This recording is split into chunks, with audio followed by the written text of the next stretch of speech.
जी, बिस्मिल्लाहिर्रहमानिर्रहीम। नजीब, मेरी आवाज़ आप सुन सकते हैं? जी सर। अच्छा नजीब, एग्जाम्पल 3.11 पे आ जाएं। ये हमारे नोडल एनालिसिस की आखिरी एग्जाम्पल है और इसके बाद इंशाल्लाह हम शुरू कर रहे होंगे आपका लूप एनालिसिस, जिसमें हमने केवीएल लगाना है। अभी तक हम लोगों ने सब नोड्स के ऊपर केसीएल लगाया है और केसीएल इक्वेशन से हम लोग ये सॉल्यूशन फाइंड किए हैं। ठीक है, अब जब हम ये कर लेंगे तो फिर हमारे पास आगे आएगा केवीएल, और केवीएल का ताल्लुक है किरचॉफ्स वोल्टेज लॉ से, और वहाँ पे हम लोग अपनी केवीएल लगा रहे होंगे लूप्स में। एनीवे, ये एक और एग्जांपल देख, एग्जांपल 11 की तो पहले आप डायग्राम खोल लें। ये आपकी डायग्राम है, इसमें देखिए कितने नोड्स हैं। इसमें आपके 6 नोड्स हैं, एक नोड हमने डिलिबरेटली ग्राउंड कर लिया है। ठीक है, बाकी रह गए 5। तो टेक्निकली हमें 5 इक्वेशंस चाहिए इस लीनियर इंडिपेंडेंट इक्वेशंस इस सर्किट को सॉल्व करने के लिए।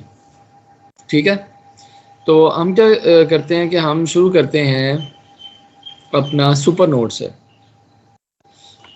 इसकी 5 हमें लीनियर इंडिपेंडेंट इक्वेशन चाहिए और यहाँ पे सुपर नोड भी है। सुपर नोड कहाँ पे है? ये देखिए, जो पैरामीटर, ये जो ये क्लाउड इसने बनाया हुआ है ना यहाँ पे, ये सुपर नोड है बिटवीन V1 एंड V4। ये जो V1 है ये भी V1 है, भी V1 है। ठीक है, तो ये V1 और V4 जो है ये एक सुपर नोड है। सबसे पहले आप ये देखें कि 2 equation for the super node are, एक तो इक्वेशन हमारी सुपर नोड की आ रहती है कि V1 plus 6 is equal to V4। ये देखें, इसमें यहाँ पे साइन है, माइनस का नीचे है, प्लस का ऊपर है। तो इसको हम किस तरह लिखेंगे? V4 माइनस 6, क्योंकि V4 जो है इसकी पोलैरिटी हम ले रहे हैं विद रिस्पेक्ट टू ग्राउंड। इसका प्लस ऊपर है और माइनस नीचे है। अब ये जो वोल्टेज सोर्स लगी हुई है, इंडिपेंडेंट वोल्टेज सोर्स, इसका साइन ऑपोजिट है, माइनस ऊपर है प्लस नीचे है, तो ये V4 में से माइनस होगी। तो V1 would be equal to V4 minus 6। और इस चीज़ को अगर हम देखें तो ये मैथमेटिकली यहाँ पे इस इक्वेशन में लिखी हुई है। अगर हम इसकी पिछली एग्जांपल निकालते हैं, इसमें ऐसा नहीं, इसमें ये मामला थोड़ा फ़र्क था। इसमें V1 is equal to 2 plus 2 V2 plus 2Vx था।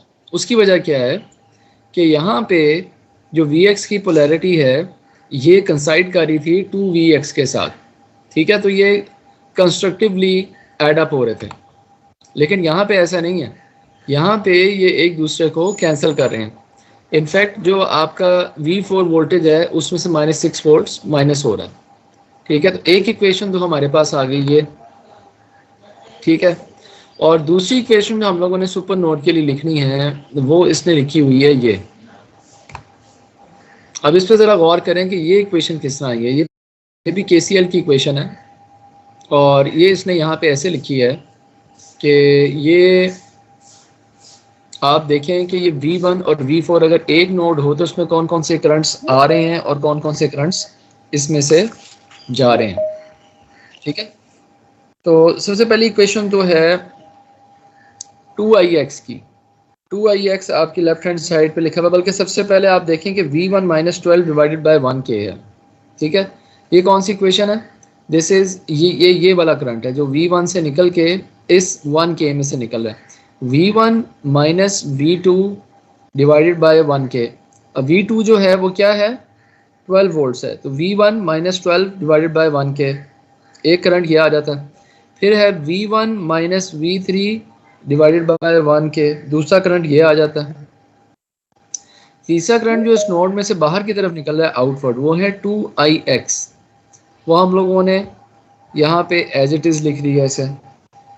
उसके बाद एक और करंट, अब हम इस सुपर नोड के इस एंड पे आ जाते हैं। यहाँ पे कितने करंट हैं, एक ये करंट है, एक ये करंट है और एक ये करंट है।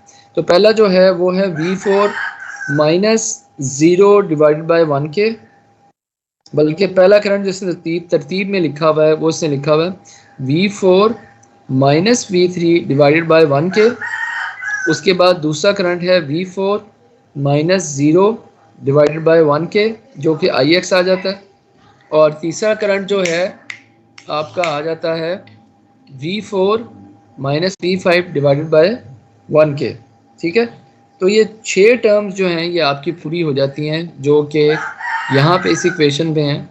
अब आप इस इक्वेशन को देखें, अपने सामने बुक खोल के रखें और डायग्राम निकालें और इसको ज़रा 5 मिनट देखें कि क्या ये इक्वेशन ठीक लिखी हुई है। ये वाली देखें ज़रा, इसको स्टडी करें। ये फिर हम आगे चलते हैं। अगर इस इक्वेशन में किसी को कोई चीज़ समझ नहीं आ रही तो मुझे बताएं।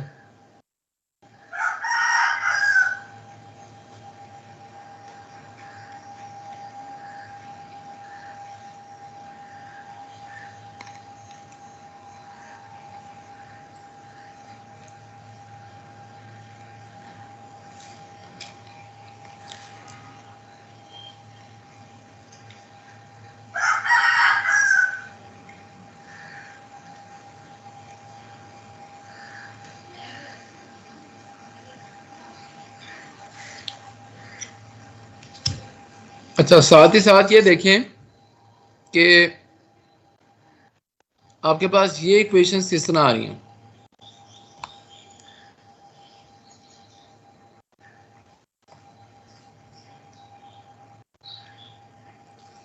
एक तो ये है कि V2 is equal to 12 volts, ये स्ट्रेट फॉरवर्ड चीज़ है, ये इंफॉर्मेशन हमारे पास मौजूद है। इसके अलावा V3 is equal to 2VX, इसको भी देखें, वेरीफाई करें।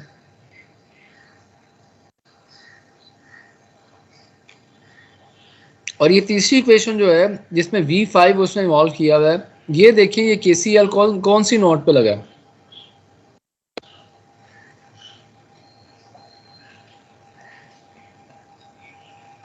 ये KCL उसने अप्लाई किया हुआ है नोड 5 पे। नोड 5 पे आप ज़रा तवज्जो करें कि आपका जो करंट एंटर हो रहा है नोड में वो है 2IX।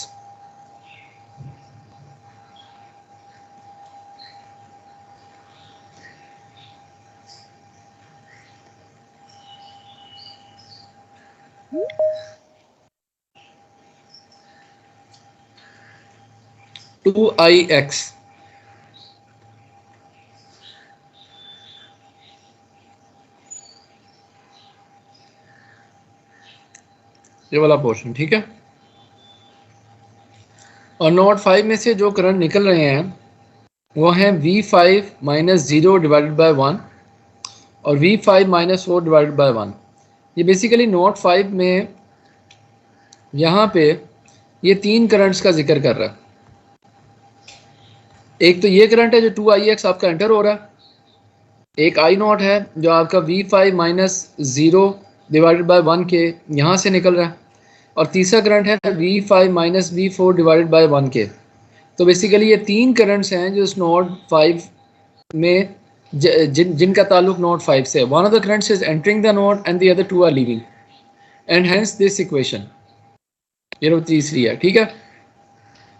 अब हमारे पास टोटल कितनी इक्वेशन आ गई, हमारे पास टोटल इक्वेशंस आ गई हैं 1 2 3 4 और 5, ठीक है। तो इन 5 इक्वेशंस के अलावा हमारे पास कंट्रोल पैरामीटर्स जो हैं वो भी हैं, जो कि हमारी गिवन है। वो है Vx is equal to V1 minus 12। इस इक्वेशन को भी वेरीफाई करें कि अगर हम V1 ऊपर वाला वोल्टेज कह देते हैं तो हमारा जो Vx है, V1 है, that is Vx plus 12 volts, या फिर in other words Vx is equal to V1 minus 12 volts. और Ix जो करंट है ये बड़ा स्ट्रेट फॉरवर्ड है, this is V4 divide by 1 K. ये तो साइड इक्वेशंस हैं, ठीक है।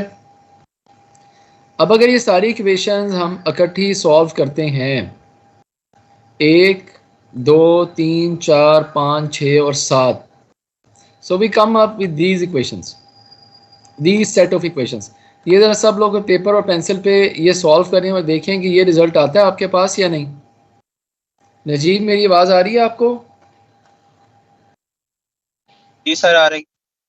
ये इन सब लोगों से आप तस्वीर मंगवाएं अपने ग्रुप में, सब स्टूडेंट्स की लिखें और इसको सॉल्व करें। देखें ये इक्वेशन आती है इनकी।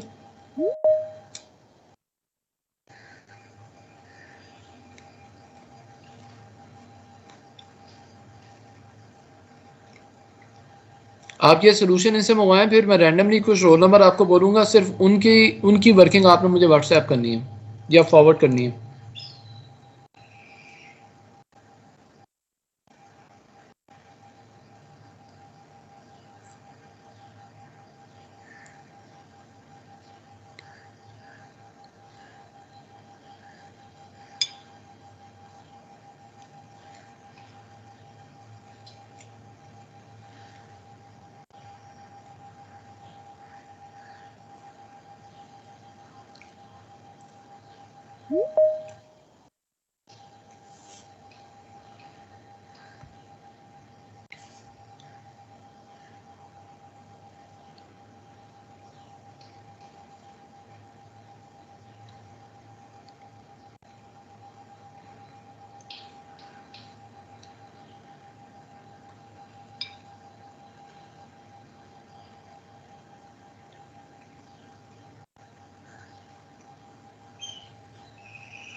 नजीब, जी सर। नजीब आप रोल नंबर 77 और रोल नंबर 119, इन दोनों का काम अगर आपके पास पहुंच गया तो मुझे काइंडली व्हाट्सएप कर दीजिए। जी सर, मैं पूछता हूँ।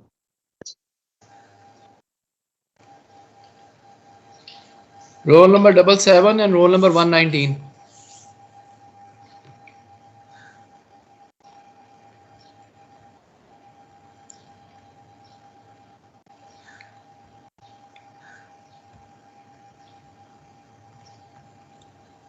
ओके, तो एक दफ़ा आप ये प्रॉब्लम सॉल्विंग स्ट्रेटजी भी देख लें। अभी तक हम लोगों ने नोडल एनालिसिस का जितना भी काम किया है ये उसका सारी समरी है। इसको ज़रा एक दफ़ा पढ़ लें, फिर मैं आपको समझाता हूँ।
अल्हम्दुलिल्लाह।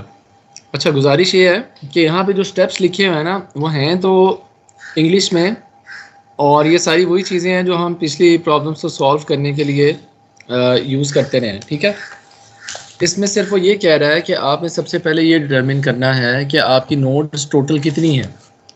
अगर आपकी 5 नोड हैं तो ठीक है, एक नोड उसमें से आप रेफरेंस नोड के तौर पे डिसाइड कर लें या डेजिग्नेट कर लें और उसको ग्राउंड कर दें, और उस रेफरेंस वो नोड के रेफरेंस से आपने बाकी सारे नोडल वोल्टेजेस को मेजर करना है, और वो सारे नोडल वोल्टेजेस जो हैं वो होंगे positive with respect to that reference node.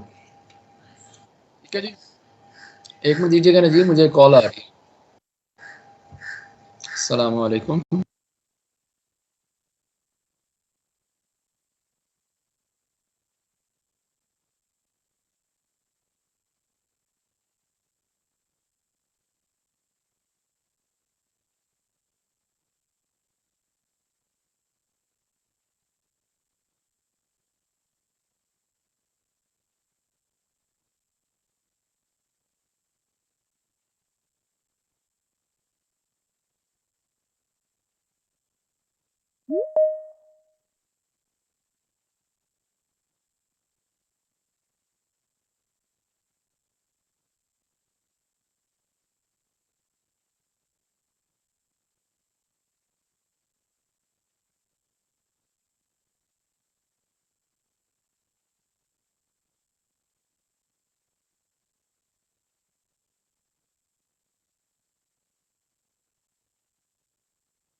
जी, तो इसमें बेसिकली आपने क्या करना है कि आपने total number of nodes identify करनी है।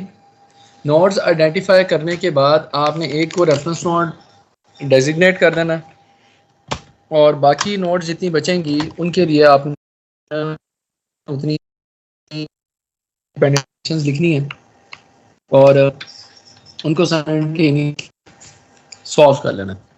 ठीक है जी, और इसमें जब आप ये कर रहे होंगे तो हो सकता है कि इसमें इंडिपेंडेंट या डिपेंडेंट वोल्टेज सोर्सेज भी आए जिनको आपने साथ साथ डील करना है। ठीक है, हाँ, एक चीज़ इम्पॉर्टेंट है, और वो है जो आखिरी एग्जांपल्स हमने की है ना, वो है सुपर नोड की। अच्छा, सुपर नोड कब बनती है? यहाँ पे लिखा हुआ है super node is form by voltage source and it's connecting non reference nodes. ठीक है, आप ये देखेंगे कि सुपर नोड जो है वो कभी भी एक रेफरेंस नोड और एक नॉन रेफरेंस नोड के दरमियान नहीं बनेगी। फॉर एग्जांपल, आप इस सर्किट में देखें कि ये V1 और V4 की जो ये है, ये सुपर नोड है। ठीक है, इसमें V1 और V4 ये क्या है? ये नॉन रेफरेंस वोल्टेजेस हैं। V3, V2, V5 ये भी नॉन रेफरेंस वोल्टेजेस हैं।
अच्छा जी, सॉरी मुझे कॉल आ गई थी आपके काला शिकागो कैंपस से, वहाँ पे भी एक इशू बना हुआ था।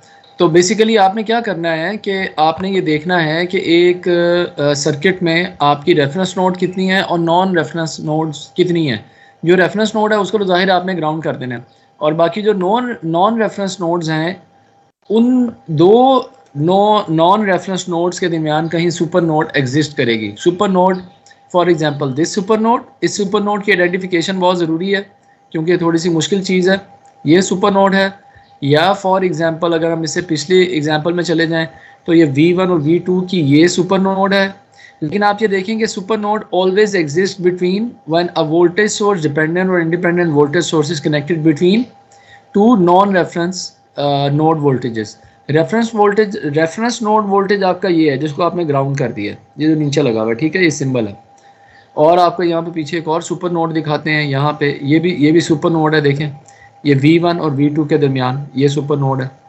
तो ये आपको स्टेप नंबर 2 में बता रहा है। स्टेप नंबर 3 में बस ये बता रहा है कि आपने इस तरह की इक्वेशन वगैरह लिखनी है KCL सारी रिमेनिंग इंडिपेंडेंट नोड्स के लिए, और फिर सुपर नोड पे भी आपने KCL लगाना है और इन इक्वेशंस को आपने साइमल्टेनियसली सॉल्व करना है। अब ये स्टेप 1, 2 और स्टेप 3 को रटा मारने की ना तो ज़रूरत है, इनको सिर्फ समझने की ज़रूरत है। सबसे ज़्यादा इंपॉर्टेंट ज़रूरत इस चीज़ की है कि इस तरह की एग्जाम्पल्स या इन प्रॉब्लम जब आपके सामने आएँ तो आप उनको सॉल्व करें और ज़्यादा से ज़्यादा सॉल्व करें।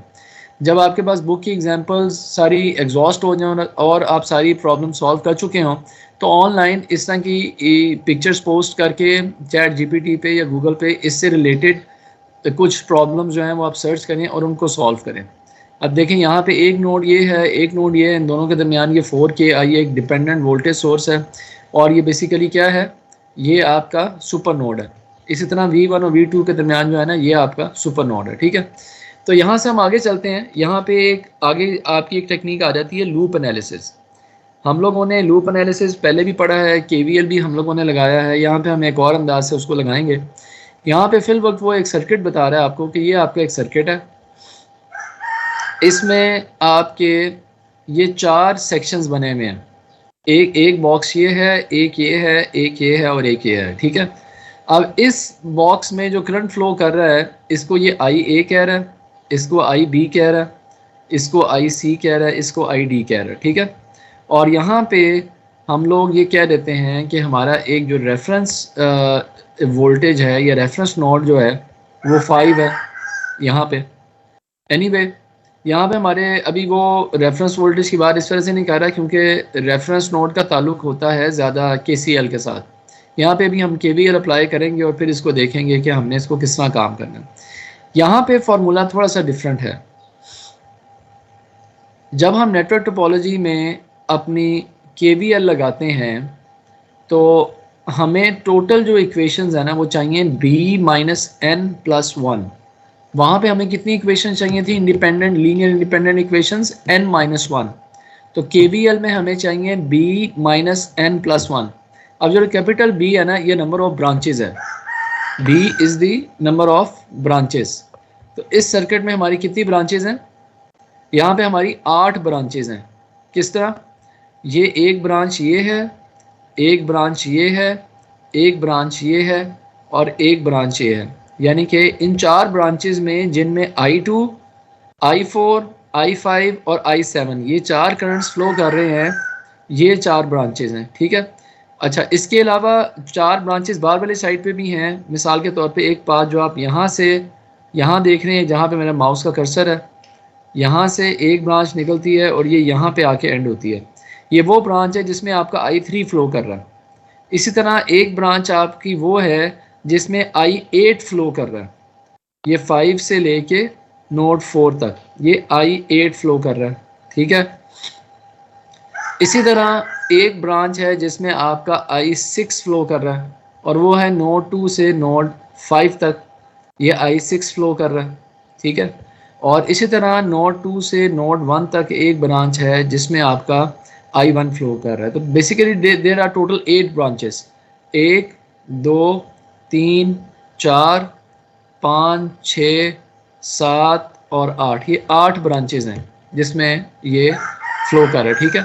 अच्छा, अब हम लोगों ने यहाँ पे जो भी इन करंट्स को लेबल किया है या जो भी इन करंट्स को हम लोगों ने इसकी एक टर्मिनोलॉजी यूज़ की है, उसके मुताबिक हम यहाँ पे अपने करंट्स को लेबल करते हैं, ठीक है। और वो देखें वो किस तरह कर रहा है कि I1 इज़ इक्वल टू आई ए, हमारा जो I1 करंट है वो आई ए के बराबर है। उसके बाद जो हमारा I2 है that is I A minus I B. उसकी क्या वजह है कि हम ये सपोज कर रहे हैं कि जो हमने इसकी डायरेक्शन नोट की है I2 की, वो I1 के साथ कॉरेस्पॉन्ड करती है, ठीक है। तो I2 is flowing in this direction, इसका मतलब ये है कि ये आपका I1 के साथ नहीं, IA के साथ। तो अगर हम ये सपोज कर रहे हैं कि इस ब्रांच में से दो करंट गुजर रहे हैं, I1 फ्लो कर रहा है ऊपर से नीचे और IB फ्लो कर रहा है नीचे से ऊपर, और रिजल्टेंट करंट ऊपर से नीचे फ्लो कर रहा है, इसका मतलब ये है कि IA is larger than IB और I2 IA की डायरेक्शन में फ्लो कर रहा है। फॉर एग्जांपल IA 4 एम्पेयर है, IB 2 एम्पेयर है, तो 4 minus 2 ampere is plus 2 ampere, I2 flowing in this direction as indicated in the diagram from top to the bottom. ठीक हो गया। तो ये इसकी इनका जो नेट इफेक्ट है, जो इनका रिजल्ट है, वो I2 के बराबर है, IA माइनस IB। इसे हम कहते हैं, इसे हम अलजेब्रिक सम भी कह सकते हैं। ओके, अगर ये I2 की डायरेक्शन डायग्राम में नोड 3 से नोड 1 की तरफ जा रही होती तो फिर हम लिखते I2 is equal to IB minus IA, क्योंकि हमारा I2 जो है वो IB की डायरेक्शन के साथ उसने सिंक्रोनाइज होना था और IA के डायरेक्शन के ऑपोजिट होना था। ठीक है, तो IB जिस करंट की डायरेक्शन के साथ ये सेम है उसको हमने पॉजिटिव ले लेना है और दूसरे करंट को हमने नेगेटिव ले लेना है। अब ये इसका रिजल्ट पॉजिटिव आता है या नेगेटिव आता है, ये एक बात की बात है। अगर IA माइनस IB का जो रिजल्ट है वो पॉजिटिव आता है, इसका मतलब ये है कि ये करंट इसी डायरेक्शन में फ्लो कर रहा है जिस डायरेक्शन में हमने इसको इंडिकेट किया।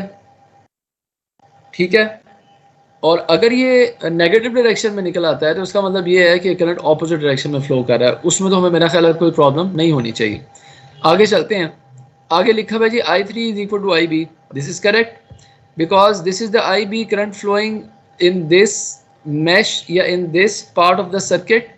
तो यहाँ पे जो IB है वो I3 के इक्वल होगा। ठीक है, लेकिन अगर हम इसको देखें कि I4 is equal to IA minus IC, ये आपके पास इक्वेशन किस तरह आई है ये इस तरह आई है कि I4 और IA की डायरेक्शन सेम है। ठीक है, IC की डायरेक्शन ऑपोजिट है तो I4 is equal to IA minus IC। ठीक हो गया। अच्छा, उसके बाद I5 को देख लें आप। Similarly I5 is equal to IB minus ID। अच्छा, फिर IC जो है इसको देखें, IC is equal to minus I6। ये थोड़ी सी इक्वेशन डिफरेंट है और बड़ी इंटरेस्टिंग है। ये माइनस साइन नजीब क्यों साथ लगा, थोड़ा सा मुझे बताइए। जी सर, कौन से वाले में सर? इसमें जो हमारे पास वोल्टेज सोर्स है वो उसकी पोलैरिटी चेंज है इस वजह से। नहीं, वोल्टेज सोर्स नहीं। I6 is equal to minus IC। What do you mean by that? चलो मैंने इक्वेशन हाईलाइट की हुई है, इसका क्या मतलब है? सर इसमें जो है हमारे पास जो IC की डायरेक्शन है वो I6 के अपोजिट है इस वजह से। हाँ एग्जैक्टली, इसी वजह से। आप डायग्राम में देख ना, ये दोनों करंट्स जो हैं एक दूसरे के ऑपोजिट डायरेक्शन में फ्लो कर रहे हैं। ठीक है, अच्छा आगे आ जाता है I7 is equal to IC minus ID।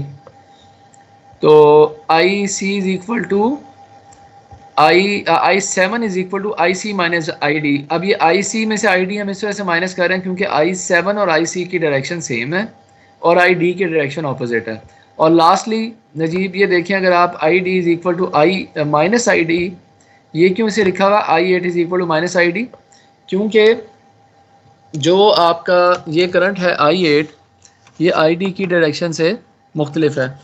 ठीक है, तो ये जो है इसका एक हम लोगों ने एनालिसिस किया। ठीक है, आगे देखिए, आगे वो क्या कहता है।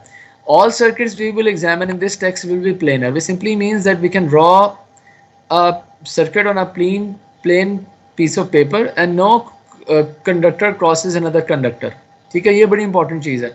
अगर एक कंडक्टर दूसरे कंडक्टर को टच करता हुआ गुजर रहा है तो वो उस सर्किट में से भी करंट जो है वो थोड़ा बहुत फ्लो करेगा, ठीक है। और वो हम सपोज करें कि वो ज़रा कॉम्प्लेक्स मामला हो जाता है, अभी हम उस चीज़ में नहीं जा रहे, ठीक है। तो if the circuit is planar the loops are more easily identified. अभी एक क्वेश्चन है, जी जी बताइए।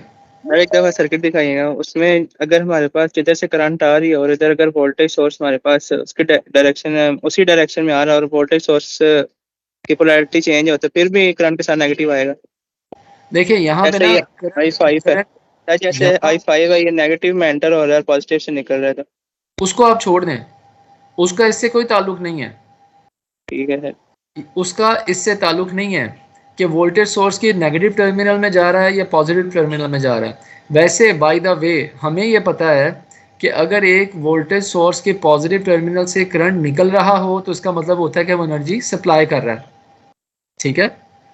और अगर वो पॉजिटिव टर्मिनल के अंदर जा रहा है इसका मतलब है कि वो वोल्टेज सोर्स पावर एब्जॉर्व कर रही है, ठीक है। लेकिन अभी हम इस बहस में नहीं पढ़े। अभी ये जो सवाल आपने पूछा है ये इन 8 करंट्स में से किस करंट के रेफरेंस से पूछा है, पहले मुझे ये बताएं, फिर मैं आपको बताता हूँ। सर I5 से। I5, ठीक है। I5 is equal to IB minus ID। ये पता है क्यों है? आप I5 को देखें कि I5 जिस ब्रांच में से गुजर रहा है, ये भूल जाएं कि यहाँ पे V1 वोल्टेज सोर्स लगी हुई है। एक मिनट के लिए हम सपोज कर लेते हैं कि यहाँ पे कोई रजिस्टर लगा हुआ है, ठीक है। अगर I5 इस ब्रांच में से गुजर रहा है नोड 4 से नोड 3 तक, तो यहाँ पे इसके ऊपर कौन सा करंट गुजर रहा है? IB। और नीचे कौन सा करंट गुजर रहा है? ID। इसका मतलब है कि I5 जो है उसका ताल्लुक IB से भी है और ID से भी है, ठीक है।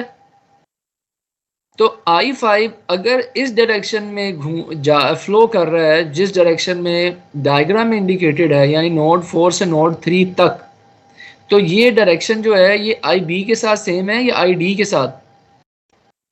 किसके साथ सिंक्रोनाइज्ड है? ऑब्वियसली IB सर के साथ, IB के साथ। ठीक है।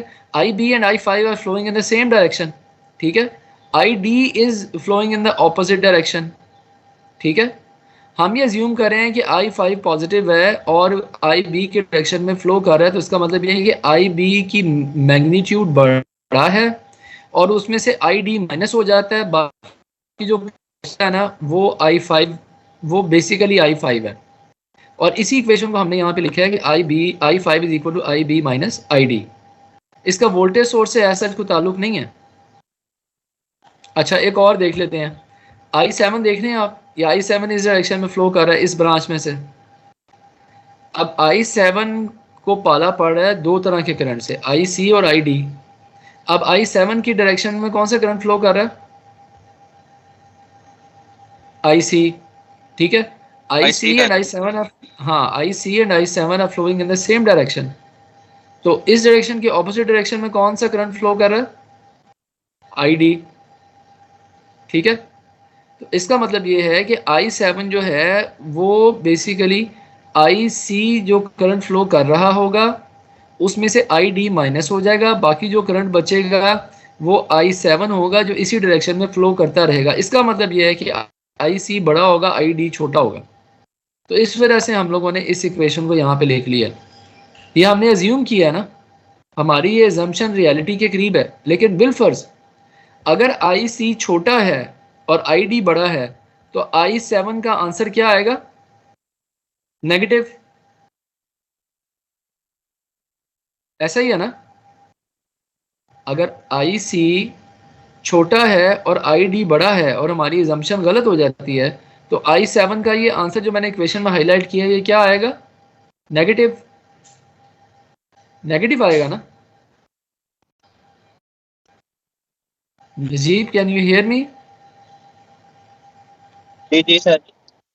तो जब I7 की वैल्यू यहाँ पे -4 एम्पेयर आएगी उसका मतलब क्या होगा कि जो डायरेक्शन I7 की हमने अज्यूम की थी ऊपर से नीचे वाली, करंट एक्चुअली में उसकी ऑपोजिट डायरेक्शन में मूव कर रहा है, यानी नीचे से ऊपर, यानी कि ID की डायरेक्शन में, ठीक है।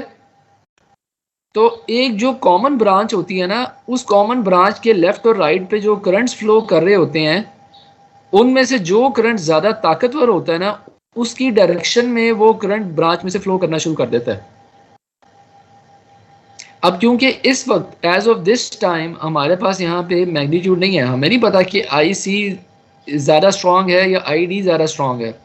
So for the time being we are assuming that I7 is flowing, because I7 is flowing in the direction same with the direction of flow of IC, we are assuming that IC is larger than ID, and that is why this equation IC minus ID। इसी तरह ये बाकी equation है I4 की, I5 की, I2 की, इनका voltage source से कोई ताल्लुक नहीं है भाई। अब समझ आ रही है आपको? जी सर। अच्छा, अब ये बात अगर आपके बाकी क्लास फेलोज में से किसी को ना समझ आई तो उनको समझाने में आपने मेरी थोड़ी मदद करनी है लेक्चर के बाद या ठीक है क्लास सर। में इंशाल्लाह। Thank you very much. आगे चलें। जी सर चल। अच्छा, अब ना यहाँ पे हम लोग बेसिकली एक ना सर्किट को एनालाइज करते हैं स्ट्रेट अवे, जिसमें इंडिपेंडेंट वोल्टेज सोर्सेज हैं। ठीक है, आप ज़रा ये सर्किट देखें कि ये आपके पास एक सर्किट है जिसमें A B C D E F, ये आपके पास 6 पॉइंट्स हैं।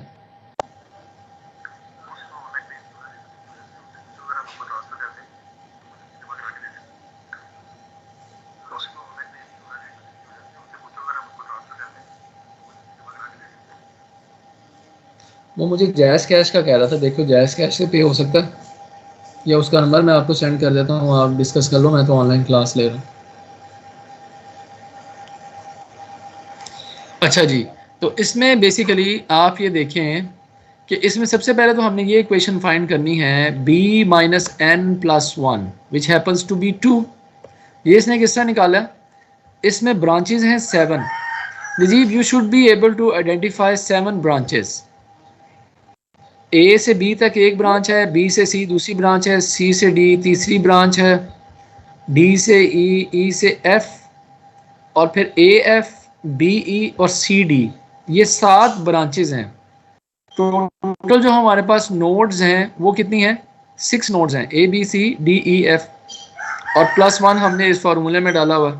तो हमें basically 2 linear independent KVL equations चाहिए। पहले हम किस चीज़ पे बात कर रहे थे? केसीएल पे। अब हम बात कर रहे हैं केवीएल इक्वेशन से, किरचॉफ्स वोल्टेज लॉ।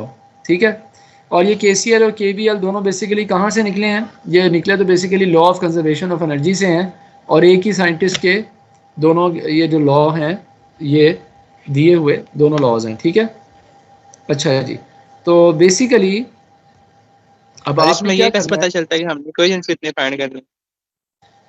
प्यारे, यही तो मैं बता रहा हूँ कि अभी ये जो हम सर्किट सॉल्व करने जा रहे हैं जिसमें हमने लूप एनालिसिस करना है।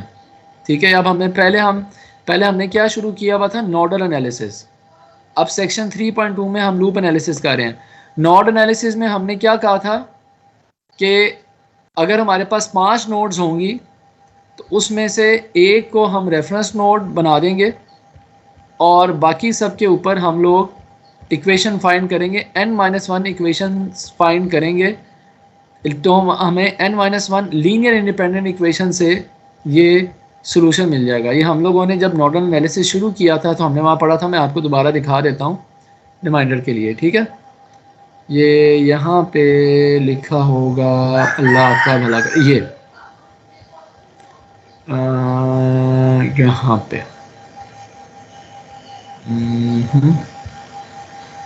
ये देखें, अभी तक जितना हमने नोडल एनालिसिस पढ़ा है उसमें आपको याद है कि हमने कहा था कि हमें एग्जैक्टली n-1 इक्वेशन चाहिए होती हैं, क्योंकि 3 नोड्स अगर हैं किसी सर्किट में तो उसमें से एक नोड को तो हमने कर दिया ना, ग्राउंड कर दिया। ठीक है, तो हमें n-1 नोड हमें और इक्वेशंस चाहिए। ये याद आ रही है ये बात आपको? अभी तक जितने भी नोडल एनालिसिस के सर्किट हम लोगों ने सॉल्व किए हैं उसमें हम लोगों ने n-1 linear independent KCL equations जो हैं वो फाइंड किए हैं अभी तक, आज तक, रमज़ान में भी। ये बात क्लियर है आपको? जी सर, वो पहनते हैं। क्योंकि 5 नोड वाली सर्किट में एक नोड को हम हमेशा क्या कर देते थे, हम ग्राउंड करके रेफरेंस नोड बना देते थे, ठीक है। तो बाकी रहेगी n-1 नोड्स। अगर हमें n-1 लीनियर इंडिपेंडेंट इक्वेशन मिल जाती है तो हम उसको सॉल्व कर सकते हैं। एक तो आपको यहाँ से पता लगेगा, ठीक है। और अब जो आज हम शुरू कर रहे हैं वो है लूप एनालिसिस। और लूप एनालिसिस में हम लोगों ने b प्लस n-1 नहीं, b माइनस n+1, यहाँ पे इतनी लीनियर इंडिपेंडेंट इक्वेशन हमने फाइंड करनी होती है। क्योंकि अब यहाँ पे क्या हम अप्लाई कर रहे हैं, KVL, KCL अप्लाई नहीं कर रहे। तो हम क्या करेंगे, पहले नोडल एनालिसिस वाला तो किस्सा हो गया ना आज ख़त्म, वो तो हमने सारे केसेस सारे सिनारियो कर लिए। अब लूप एनालिसिस में हमने नंबर ऑफ ब्रांचेस फाइंड करनी है capital B, number of nodes find करनी है n, और b माइनस n फार्मूले में लगाना है। तो हमारे पास जो आंसर आएगा उतनी इक्वेशन हमने फाइंड करनी है, ठीक है। अब जब फिजिकली हम आप एग्जांपल सॉल्व करेंगे ना, बेहतर पता लगेगा। ये पी और एन क्या क्या जी बताया आपने? जी बताइए। पी और एन का क्या क्या है आपने बताया? बी जो नंबर ऑफ ब्रांचेस हैं और एन क्या चीज होगी? आपकी आवाज थोड़ी कट रही है जी। जी, और n नंबर ऑफ नोड्स। ठीक हो sir, n is number of nodes, ठीक है। अब इस केस में ये जो एग्जांपल फिगर 3.19 पे है आपके पास, इसमें हमारी नंबर ऑफ ब्रांचेस जो हैं वो 7 हैं, नोड 6 हैं। तो अगर हम यहाँ पे फार्मूला डालें तो हमारे पास आंसर आता है 2।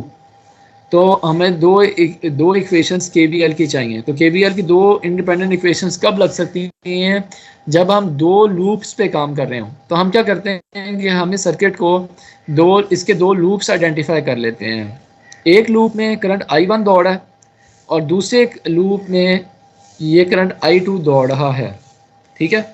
अब करना हमने कुछ भी नहीं, हमने इन दोनों लूप्स के जो के है ना वो इक्वेशन लिखनी है। केवीएल इक्वेशन तो हम पिछले चैप्टर से लिखते आ रहे हैं।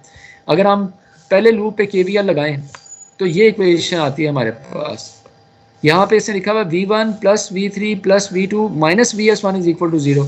मैं ये कहता हूँ कि आप आसानी के लिए क्या करें कि आप VS1 को ऑपोजिट साइड पे ले लें, ठीक है। तो VS1 would be equal to V1 plus V3 plus V2, ठीक है। एक ही इक्वेशन है ना। ये वही टोपोलॉजी से या वही हम स्ट्रेटजी से चल रहे हैं कि VS1 is supplying power and according to the polarity of V1, V3 and V2, we believe that if the current is entering into the positive terminal of the voltage across R1, we believe the power is being absorbed at the resistor R1 and the power is positive VR1, ये V1 है। V3 के साथ भी ऐसा ही है और V2 के साथ भी ऐसा ही है। लेकिन VS जो है, अगर हम ये देखें करंट इससे कौन से टर्मिनल में जा रहा है नजीब,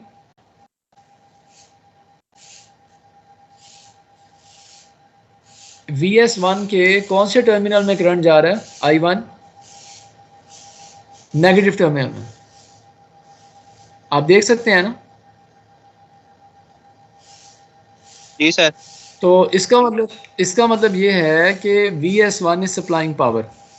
तो VS1 जो है ये राइट हैंड साइड पे आ जाएगा, इस साइड पे VS1 would be equal to V1 plus V2 plus V3। अब VS1 को हम राइट हैंड से उठा के लेफ्ट हैंड साइड पे ले आए तो हमारे पास ये इक्वेशन बन जाती है, राइट। अब जो KVL है वो ये है।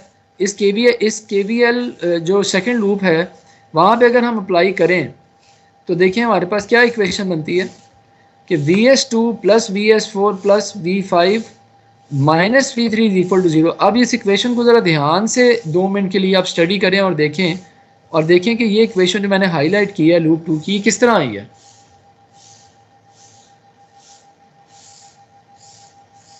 ये इस तरह आई है, इसको ज़रा देखें।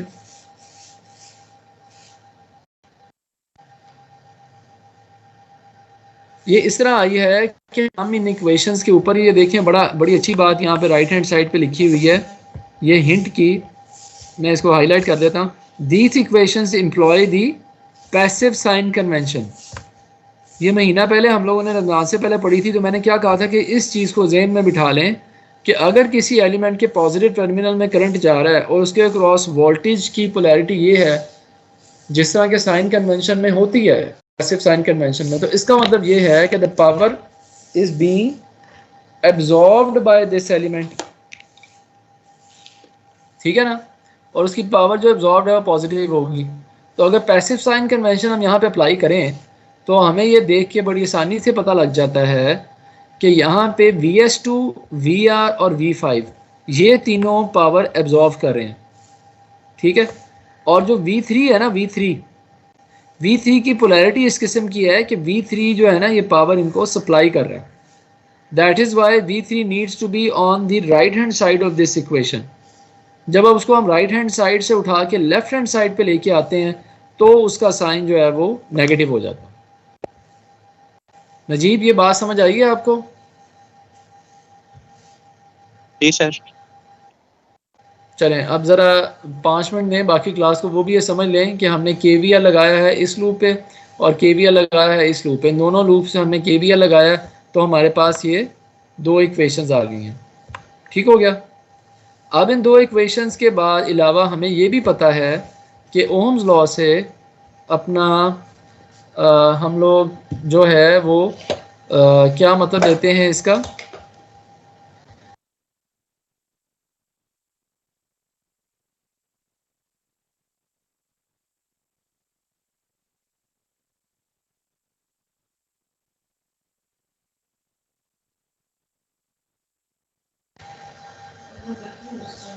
अच्छा जी नजीब साहब, फिर आगे हमें ये भी पता है कि V1 is equal to I1 R1 और V2 is equal to I1 R2 और V3 is equal to I1 I2 R3 और V4 is equal to I2 R4, V5 is equal to I2 R5। किसी को इन equations में कोई एतराज़ हो या किसी को समझ ना आई हो जो ये इक्वेशंस मैंने हाईलाइट की हैं, नजीब आप भी देखें।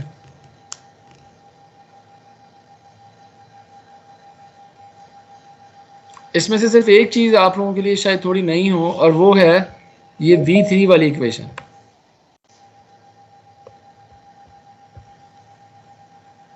V3 is equal to I1 minus I2 multiplied by I3। अब ये किस तरह आया?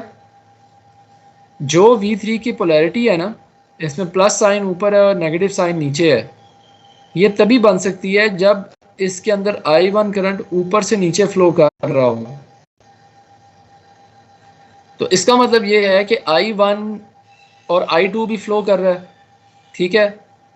तो ये पोलैरिटी V3 की कब इस्टेब्लिश होगी? जब I1 I2 से बड़ा होगा, ठीक है। तो इस वजह से हम इसका जो रिजल्टेंट सम है ना I1 माइनस I2 ले रहे हैं और उसको मल्टीप्लाई करें I3 से तो V3 पोलैरिटी बनती है। अब फॉर एग्जांपल अगर I2 बड़ा है I1 से तो आपका इसका रिजल्ट क्या आएगा नजीब? इस इक्वेशन का रिजल्ट क्या आएगा? अगर नेगेटिव I2 आएगा। नेगेटिव आएगा और V3 नेगेटिव आने का मतलब क्या होगा? ये मतलब होगा कि हमने जो पोलैरिटी V3 की एज्यूम की है वो इसके ऑपोजिट है, ठीक है। तो उससे कोई फ़र्क नहीं पड़ता अगर हमारा वो आंसर प्लस आ जाए नेगेटिव आ जाए, हमारी हमारी जो फ़िलासफ़ी है या हमारी जो टेक्निक है इन प्रिंसिपल वो वैलिड रहती है, ठीक है। तो अगर इन इक्वेशंस को हम आगे ये इन इक्वेशंस को हम यहाँ पे अगर हम सब्स्टिट्यूट कर देते हैं पहली वाली दो इक्वेशंस में तो हमारे पास इक्वेशंस आ जाती हैं in terms of I, R and V1 and VS2। और मैट्रिक्स फॉर्म में अगर हम इसको लिखें तो हमारे पास ये फॉर्म आ जाती है, ठीक है। अब इसमें आप देख लें कि यहाँ पे ये मैट्रिक्स है जिसमें ये R1 R2 R3 ये सारे गिवन हैं, ये I1 I2 है, VS1 एंड VS2 है। अब अगर इस मैट्रिक्स को, अच्छा ये मैट्रिक्स जो है कौन से लॉ को रिप्रेजेंट कर रहा है?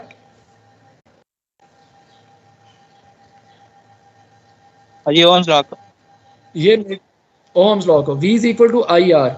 वहाँ पे नोडल एनालिसिस पे जब हम करते हैं तो वहाँ पे भी वो ओम्स लॉ को ही रिप्रेजेंट कर रहा होता है, लेकिन वहाँ पे इक्वेशन होती है GV is equal to I, ठीक है। उसको ज़रा मैं रिविजिट करता हूँ, आपको अंदाज़ा हो जाएगा।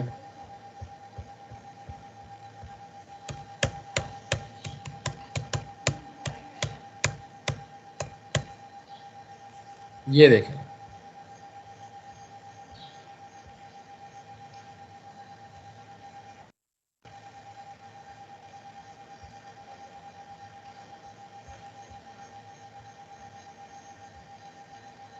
ये देखिए, ये याद आया आपको? ये हमने नोडल एनालिसिस से किया था, तो हमारे पास ये मैट्रिक्स की इक्वेशन आ रही थी, ठीक है। तो इसमें नोडल वोल्टेजेस निकालने के लिए, वी निकालने के लिए हमने जी का इन्वर्स लिया था और आई के मैट्रिक्स से मल्टीप्लाई कर दिया था, ठीक है। तो हमारे पास V1, V2, V3, V4 जितने भी वोल्टेजेस थे वो आ जाते थे। अब यहाँ पे लूप एनालिसिस में इसका थोड़ा सा ऑपोजिट है, ये इसका ड्यूल है। यहाँ पे हमारे पास इक्वेशन है V is equal to I R की फॉर्म में, ठीक है। और यहाँ पे जब हम लोगों ने I1 और I2 फाइंड करने होंगे तो हम इस मैट्रिक्स का इन्वर्स लेके इसको इधर लेके जाएंगे और VS1 VS2 से मल्टीप्लाई करेंगे, तो हमारे पास I1 और I2 की वैल्यू आ जाएगी, ठीक है। इसके लिए हम मैटलैब भी यूज़ कर सकते हैं और मैट्रिक्स एनालिसिस भी यूज़ कर सकते हैं। Okay, now I would encourage each and every one of you to please go through this paragraph as it is very important. Najeeb, ये जो पैराग्राफ मैंने हाईलाइट किया भाई, इसको बड़े ध्यान से आंखें खोल के पढ़ लें 1-2 मिनट में, फिर मैं आपको बताता हूँ ये क्या है।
अच्छा जी, यहाँ पे एक नई चीज़ से आपको मुतारिफ करवाया जा रहा है और वो है मैश, ठीक है।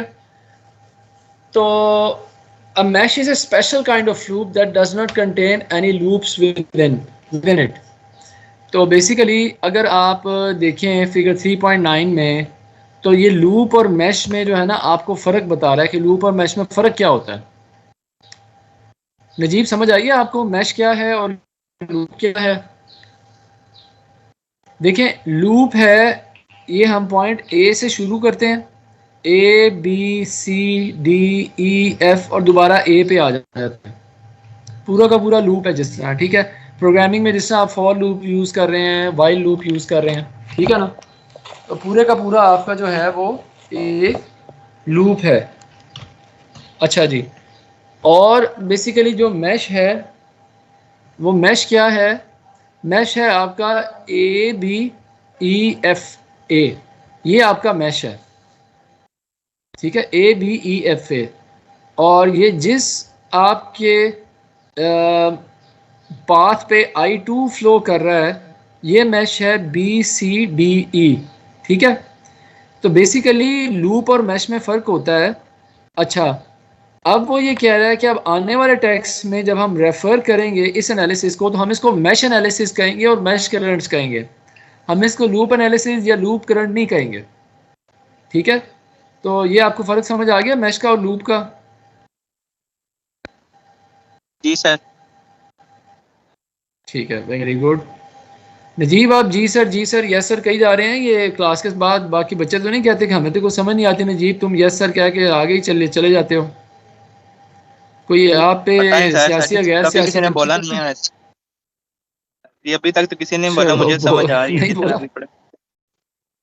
चलें ठीक है, अल्लाह करे बाकी सबको भी आ जाए। ऑनलाइन क्लासेस के मामला तो यही है। देखें, आप लोग इस वक्त सीनियर क्लासेस में शुमार होता है आपका, और हम आपको बता सकते हैं, गाइड कर सकते हैं, लेकिन हम आपका हाथ पकड़ के आपसे ना कई 100 एग्जाम्पल्स या दर्जनों एग्जाम्पल सॉल्व नहीं करवा सकते। और मैं फिर बाकी सब्जेक्ट ऐसा है कि जब तक आप इसमें एक्चुअल सर्किट सॉल्व नहीं करेंगे आपकी बात नहीं बननी, ठीक है। तो वो आपको करनी पड़ेंगी, वो आप जब टेक्स्ट बुक की आपकी ख़त्म हो जाए तो आप इसको ऑनलाइन भी एग्जाम्पल्स देख के कर सकते हैं। ओके, अच्छा जी, आगे वो ये कह रहा है कि अगर आप 3.20 फिगर देखें तो इसमें आप ये सर्किट देख रहे हैं, यहाँ पे दो मैश हैं, ठीक है। और हम क्या फाइंड करना चाह रहे हैं इसमें, आई नॉट जो आपका आउटपुट करंट है, ये जो आई नॉट और वी नॉट होता है ना, जनरली इसका मतलब होता है कि output current, O for output and V for output voltage. तो हम आउटपुट करंट या वोल्टेज फाइंड करना चाह रहे होते हैं, ठीक है।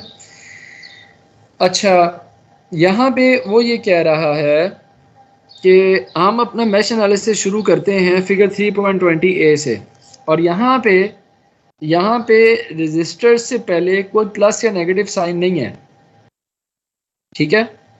और वो ये कह रहा है कि हमें उसकी ज़रूरत भी नहीं है। अब क्यों नहीं है ये आप देखते हैं आगे। अगर हम पहले मैश के ऊपर KVL अपना अप्लाई करें तो जिस डायरेक्शन में ये करंट फ्लो कर रहा है, इसमें हम ये देखते हैं कि 12 is equal to 6i plus 6 multiplied by i1 minus i2, ठीक है। अब ये -12 जो ये इधर लेके गया हुआ है ना, मैं इस तरह इक्वेशन लिखने में जनरली कंफर्टेबल नहीं होता since my studenthood days, since I was student. What I do is I take this 12 on the other side यहाँ पे, और फिर उसके बाद मैं इसको उधर ले आऊँ तो वो एक अलग बात है। लेकिन अगर मैं इसको राइट हैंड साइड पे 12 को ले जाता हूँ तो मुझे ये आसानी रहती है कि इस सर्किट को देखते हुए इक्वेशन लिखना आसान है, ठीक है। ये 12 जो है, 12 is equal to 6k plus 6 multiplied by i minus i2, ठीक है।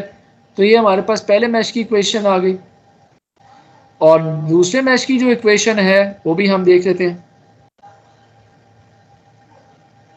वो ये है, और वो ये बनती है आपकी कि 6 multiplied bye i2 minus i1। अगर ये I2 इस डायरेक्शन में फ़्लो कर रहा है और I1 इस डायरेक्शन में फ़्लो कर रहा है, तो इस की पोलैरिटी जो है करंट की क्या बनेगी, पॉजिटिव नीचे आएगा और नेगेटिव ऊपर आएगा। तो ये वोल्टेज किस में ऐड होगा, 3 वोल्ट्स में, और ये भी किस में ऐड होगा, 3 वोल्ट्स में। यानी कि ये तीनों जो वोल्टेजेस हैं इस 6 ओम रजिस्टर का, ये 3 वोल्ट्स वाला और ये 3, ये तीनों एक ही साइड पे आएंगे, और उसकी इक्वेशन जो है वो आपकी बनेगी ये, ठीक है। तो ये बनेगी 6i2 minus i1 plus 3i2 plus 3 is equal to 0।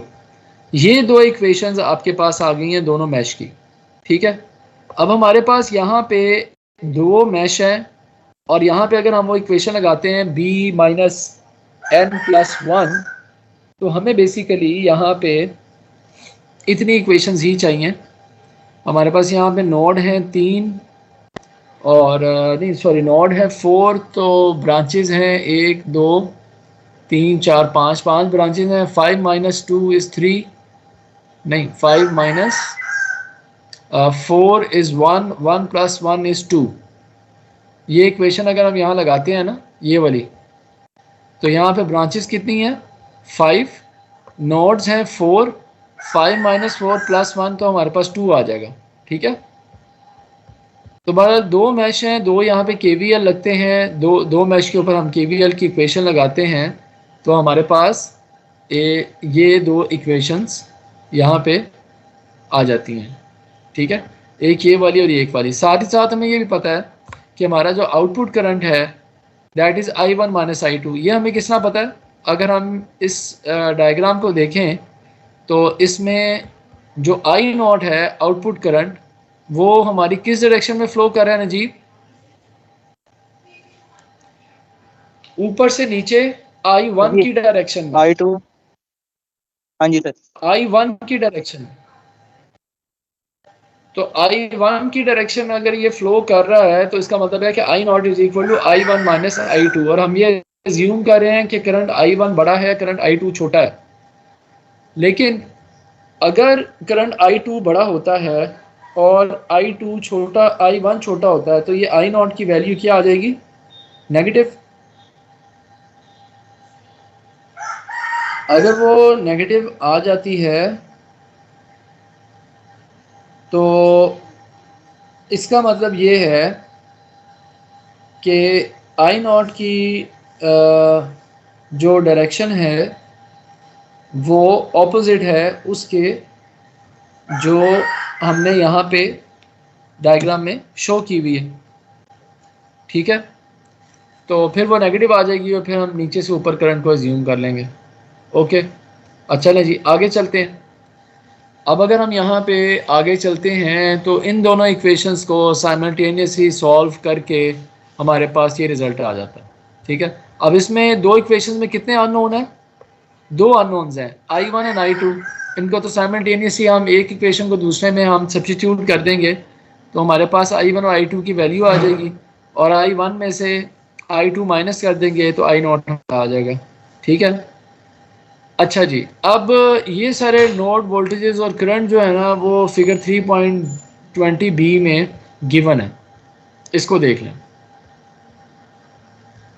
कि यहाँ पे आपका जो ये वोल्टेजेस और करंट सारे जो है ना ये गिवन है। 3.4 मिली एम्पेयर इधर जा रहा है, 5.4 मिली एम्पेयर इधर आ रहा है और हाफ मिली एम्पेयर ये इधर जा रहा है। ठीक है, तो ये सारा मामला जो है ये यहाँ पे ऐसे है। ठीक है, अच्छा, अब यहाँ पे इसने वोल्टेजेस भी लिखे हुए हैं। 15/2 वोल्ट्स इधर है और 3/2 वोल्ट्स इधर है, और यहाँ पे ये होना चाहिए 12 वोल्ट्स। हाँ, यहाँ पे ना ये 9.2 ये मिली एम्पेयर लिखा हुआ, ये मिली एम्पेयर है नहीं, ये क्या है नजीब? ये वोल्ट्स है, मिली एम्पेयर नहीं है, ये 9/2 वोल्ट्स है। मुझे लग रहा है इसने गलती की हुई है यहाँ पे। जो मेरे पास बुक है ना उसके ऊपर ये ठीक लिखा हुआ है। मैंने वैसे बुक से नहीं देखा, मैंने खुद से जज किया है, क्योंकि देखें अगर ये 12 वोल्ट्स बैटरी है, 15/12 15/2 प्लस 9/2 ये कितना हो जाएगा? अगर हम KVL लगाएं यहाँ पे, the voltage across this register and this register, ये हो जाएगा 24/2 विच इज़ इक्वल टू 12। वो पूरा ये हो जाएगा।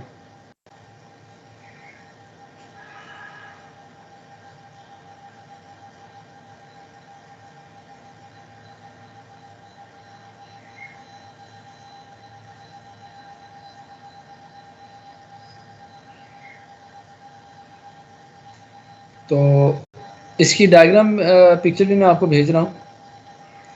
अली मैं लेक्चर में हूँ, ये खालिद साहब का नंबर मैंने सेंड किया है, इनसे आप बात कर रहे हो। थैंक यू, अस्सलाम वालेकुम। उनको बता दो ये क्या इशू आ रहा है, और उन्हें भी बताना कि बिल आपके नाम है, आप खुद पे कर रहे हो उसे।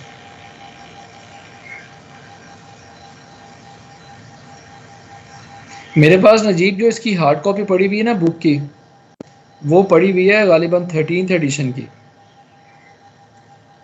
तो यहाँ पे मैंने जो पिक्चर आपको भेजी है वो अगर आप क्लास के साथ शेयर करें तो आपको अंदाज़ा होगा कि वहाँ पे 9.2 मिली एम्पेयर नहीं है, 9/2 वोल्ट्स है।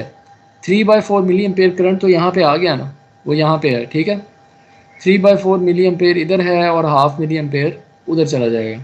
ठीक हो गया, और आप ये भी देख लें कि 5/4 अगर इस नोड पे आ रहा है करंट तो ये स्प्लिट हो रहा है 3/4 और 1/2 में। अगर आप 3/4 और 1/2 को ऐड करते हैं तो वो 5/4 बन जाता है। तो इस नोड पे आपका KCL भी वेरीफाई हो रहा है। और अगर यहाँ पे आपका 9/2 वोल्ट्स आता है यहाँ पे, ठीक है, 9/2 वोल्ट्स में से अगर आप 3/2 वोल्ट्स निकाल देते हैं तो बाकी कितना बचता है? 3 वोल्ट्स। और वो देखें 3 वोल्ट्स जो है यहाँ पे वेरीफाइड है। 3 वोल्ट्स 9/2 प्लस 9/2 माइनस 3/2 इज़ 6/2, और 6/2 इज़ इक्वल टू 3 वोल्ट्स। तो आप जब एक पूरा सर्किट सॉल्व कर लेते हैं तो उसके डिफरेंट नोड्स पे आप KCL और KVL लगा के उसको क्रॉस वेरीफाई भी कर सकते हैं। अच्छा, आगे देखें, आगे वो क्या कह रहा है। अच्छा, recall from our node analysis that once a node voltages are determined, we could check our analysis using KCL at nodes. In this case, we know the branch currents and we can use KVL on any closed path to check our result. For example, applying KVL to the outer loop yields. अब ये आपका यहाँ पे क्या कर रहा है कि यहाँ पे आपका ये ऐड कर रहा है इसे, और ये 0 0 के इक्वल आ जाता है, ठीक है। और ये आप इसको किस तरह 0 के इक्वल कर रहे हैं, ये जो आपका ये है ना, ये वाला आउटर लूप, ये मेरा ख्याल है इसने आउटर लूप इसके ऊपर आपका KVL लगाया, ये भी मैं अभी आपको बताता हूँ। Since we want to calculate the I naught, we could use loop analysis for the 320. C naught at the loop current I1 passes through the center leg of the network. I1 is equal to I naught. The two loop equations now in this case are this. Okay, minus 12 or 12 is equal to 6k plus 6 this, and 12k is equal to I1 plus I2 और plus I2 plus I3। अच्छा जी, एक ये और भी है इस loop analysis को हल करने का तरीकाकार, और वो ये है कि आप दो लूप्स आइडेंटिफाई कर दें जैसा ये डायग्राम में बने हुए हैं, ठीक है। और उसमें आप ये कर सकते हैं कि अच्छा, मुझे सबसे पहले तो ये बताएं, आपको ये बात समझ में आई है कि ये इक्वेशन इसने क्या लिखी हुई है? नजीब, ये इक्वेशन आपको समझ में आई है?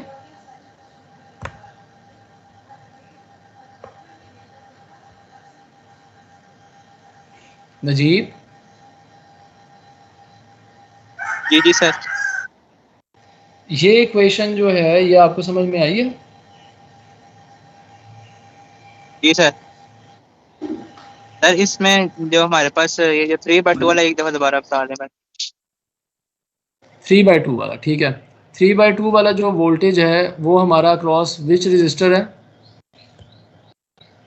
This is the voltage across this 3 kilo ohm resistor, ठीक है। और इस 3 किलो ओम रजिस्टर के अक्रॉस जो वोल्टेज आएगा वो क्या आएगा? V3 is equal to I2 multiplied by 3, ठीक है। अब I2 हमने क्या निकाला था? I2 हमने क्या निकाला था? 1/2, ठीक है। तो I2 को अगर आप 3 से मल्टीप्लाई करते हैं तो क्या आता है? 3/2, 3/2, ठीक है।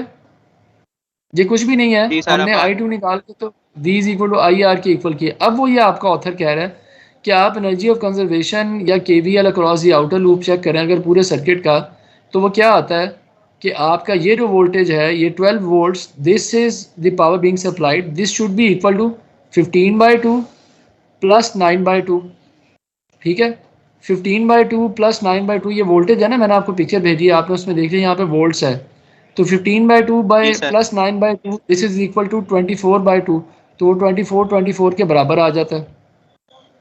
दूसरे केस में 12 इज इक्वल टू 15/2 प्लस 3/2 और plus 3 volts, this should be equal, this should both be equal. और in other case -12 volt should be -12 volt plus 15/2 plus 3/2 plus ही शुड बी इक्वल टू 0। ये तो -12 इधर लेके आया हुआ ना, मैं इसको राइट हैंड साइड पे सपोज कर रहा हूँ।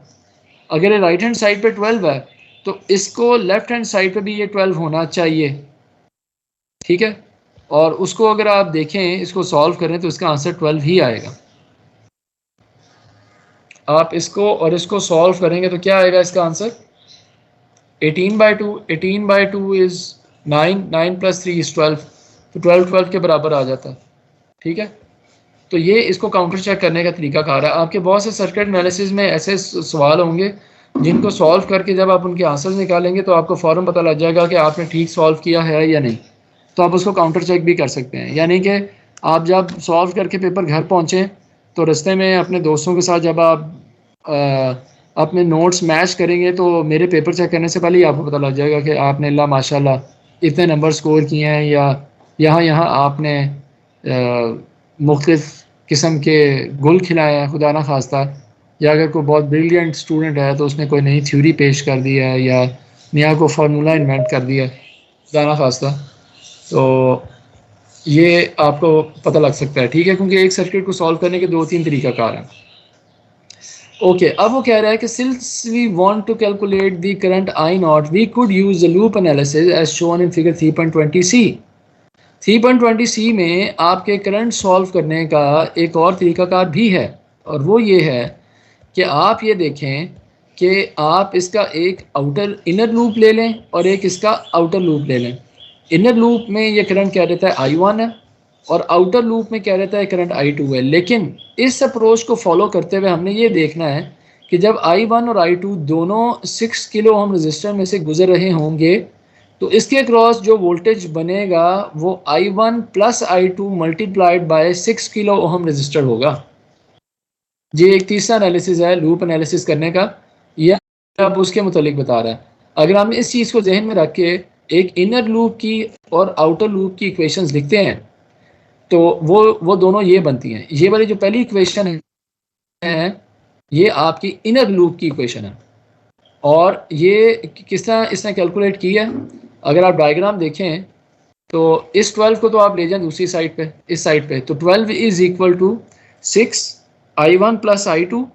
ये जो आपका ये वाला रजिस्टर है ना, ये इसके क्रॉस वोल्टेज की बात हो रही है, इस वाले 6 किलो ओम रजिस्टर के क्रॉस, ये ठीक है, ये तो मैंने हाईलाइट किया, और plus the voltage across this 6 kilo ohm register. अब इस केस में जिस तरह हमने करंट की डायरेक्शन बनाई हुई है ना, ये करंट इस तरह है और ये करंट इस तरह है, ये करंट की डायरेक्शन इस करंट की डायरेक्शन से मुख्तलिफ है, इनको आपने कंफ्यूज नहीं करना। इसमें करंट I1 इधर घूम रहा है और करंट I2 इधर घूम रहा है, जबकि इस एनालिसिस में इनर लूप और आउटर लूप का कॉन्सेप्ट है। इसमें एक करंट इधर घूम रहा है और दूसरा करंट यहीं से निकलता है और आउटर लूप से होता हुआ दोबारा 12 वोल्ट की बैटरी पे आ जाता है।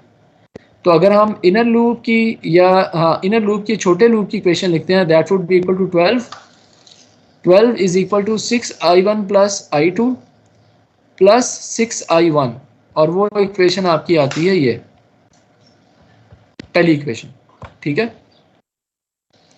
इसी तरह अगर हम आउटर लूप की इक्वेशन लिखते हैं तो वो हमारे पास आएगी 12 is equal to 6I1 plus I2 plus 3I2 और plus 3, this would be equal to 12, ठीक है। तो यही इक्वेशन को अगर आप दोबारा से देखें, -12 को आप दूसरी साइड पे ले जाएं, राइट हैंड साइड पे, जहाँ पे ये 0 है यहाँ पे +12 आ जाएगा। 12 would be equal to 6I1 plus I2 plus 3I2 plus 3। तो ये दो इक्वेशंस आपके पास आ जाती हैं। इन दो इक्वेशंस को भी साइमल्टेनियसली सॉल्व करके आपके पास आंसर जो है वो सेम आता है, I1 ये और I2 this, and this I1 and I2 is same which we calculated through our mesh analysis. तो यहाँ पर हमारे पास 2-3 तरह के एनालिसिस हो गए।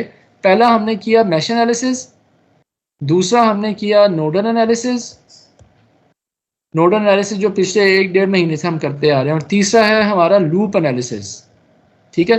अच्छा देखें, अब यहाँ पे ये वो जो पूरा रमज़ान हम लोग करते हैं नोडल एनालिसिस, उसका जिक्र भी कर रहा है, कह रहा है कि अगर हम लोग यहाँ पे कंपैरिजन के लिए I0 फाइंड करना चाहते हैं तो हम यहाँ पे अपना ये भी हम फाइंड कर सकते हैं कि हम लोग यहाँ पे नोडल एनालिसिस लगा लें, ठीक है। अच्छा, तो V0 को अगर हम अप्लाई करते हैं टॉप सेंटर वाले नोड पे, यहाँ पे ये क्या कह रहा है, देखें इस सर्किट में कितनी नोड्स हैं, इस सर्किट में आपके पास 4 नोड्स हैं नजीब, 4 नोड्स हैं आपके पास। तो एक को आपने ग्राउंड कर दिया नीचे वाली को, बाकी रह गई 3। ये यहाँ पे V1 आ जाएगी जहाँ पे माउस का कर्सर है, ये V2 है और ये V3 है। अब V1 और V3 हमें ऑलरेडी पता कितने हैं, V1 कितना है 12 वोल्ट्स, V3 कितना है 3 वोल्ट्स, ठीक है। तो सिर्फ सेंटर वाली जो V0 है इसकी इक्वेशन रहेगी ना जो हमने फाइंड करनी है। तो अगर हम यहाँ पे KCL लगाएं तो हमें ये पता है कि V0 -12 डिवाइडेड बाई 6, अगर हम ये कह दें कि ये करंट यहाँ से बाहर फ्लो कर रहा है और V0 plus V not divided by 6, वो ये वाला करंट आ जाएगा, and V not minus 3 divided by 3K is this current that is flowing from V not to 3 volts, जो कि यहाँ पे फ्लो कर रहा है। तो ये this should be equal to 0। अच्छा, यहाँ पे आप देखें कि यहाँ पे अगर हम ये ज्यूम करते हैं कि अच्छा ये KCL आपको पता है कौन सी डायग्राम पे लगा रहा है? इस डायग्राम पे लगा रहा है, इस डायग्राम पे, इस डायग्राम पे नहीं लगा रहा है, क्योंकि इस डायग्राम में तो ये 5/4 करंट इसके अंदर जा रहा है ना, तो this want help out, this want help us out. हम इस डायग्राम पे लगा रहे हैं 320A पे, तो यहाँ पे एक करंट यहाँ बाहर निकल रहा है आई नॉट, एक करंट इधर बाहर निकल रहा है, और एक करंट हम इधर से बाहर एज्यूम कर लेते हैं कि वी नॉट माइनस 12 वाली डायरेक्शन में निकल रहा है। अगर ये वोल्टेज वी नॉट 12 से कम है, या इस सूरत हाल में, ये इस कंडीशन में है कि ये यहाँ पे आंसर नेगेटिव इसका आता है, तो हमें उसमें परेशानी की कोई ज़रूरत नहीं है। उसमें ऑटोमेटिकली हमारा जो एनालिसिस है वो वैलिड रहेगा और ये करंट इसी डायरेक्शन में फ़्लो करेगा। फॉर द टाइमिंग हम ये ज्यूम कर रहे हैं कि तीनों करंट जो हैं इस नोड से बाहर निकल रहे हैं, और हमारा जो वी नॉट है ये हायर वोल्टेज पे है एज़ कम्पेयर टू 12 वोल्ट्स, तभी करंट यहाँ से इधर फ्लो करेगा ना, वी नॉट से इस डायरेक्शन में। एनीवे यहाँ पे जो V1 है वो 12 है, वो हमने डाल दिया। जो हमारा V3 है वो 3 वोल्ट्स है, वो भी गिवन है। तो अगर हम इस सारे को सॉल्व करें तो हमारे पास V नॉट आ जाता है 9/2, और I नॉट आ जाता है V नॉट बाई 6 जो कि 3/4 है। ठीक है, और यहाँ पे वो कह रहा है कि please note that we had to solve only one equation instead of 2। तो आपका I नॉट जो 3/4 है वो यहाँ पे भी वही निकल रहा है जो आपने यहाँ से कैलकुलेट किया है लूप एनालिसिस से, या आपने कैलकुलेट किया है मैश एनालिसिस से। ठीक है, तो ऑथर आपको ये बताना चाह रहा है कि आप नोडल एनालिसिस जो रमज़ान में सारे करते रहे हैं उस तरीके से अपनी को प्रॉब्लम सॉल्व करें, या जो आज हमने सीखा है मैश एनालिसिस उससे करें, या लूप एनालिसिस से करें, तीनों के आंसर सेम आते हैं। ठीक है, अच्छा, तो यहाँ पे वो ये कह रहा है कि अब यहाँ पे वो आगे बात कर रहा है आपके मैट्रिक्स की, कि once again we are compelled to note that the symmetrical form of match equations that describe the second figure 3.0 that the coefficient magnitude is symmetrical. Since the symmetry is generally exhibited by networks containing resistor independent voltages, we can know the maximum variance inspection. First equation I1 is the resistance of, यार ये आप खुद पढ़ लेना, ये कहना सिर्फ ये चाह रहा है कि जब आप डिफरेंट मैश के सर्किट को आप सॉल्व करते हैं तो आप उसकी इंस्पेक्शन करके डायरेक्टली भी इस इक्वेशन को लिख सकते हैं जिसमें आपके पास डिफरेंट वोल्टेजेस हों और डिफरेंट मैश के डिफरेंट करंट्स हों और उन करंट्स के आपस में कनेक्टिंग रेजिस्टेंसेस हों। तो V is equal to I R की फॉर्म में आप इसको लिख सकते हैं, और I is equal to R inverse V। अब 3×3 मैट्रिक्स को आप लोगों ने अपने उसको कैलकुलेटर को यूज़ करके आई बिलीव FSE में सॉल्व किया हुआ ना आपने जी?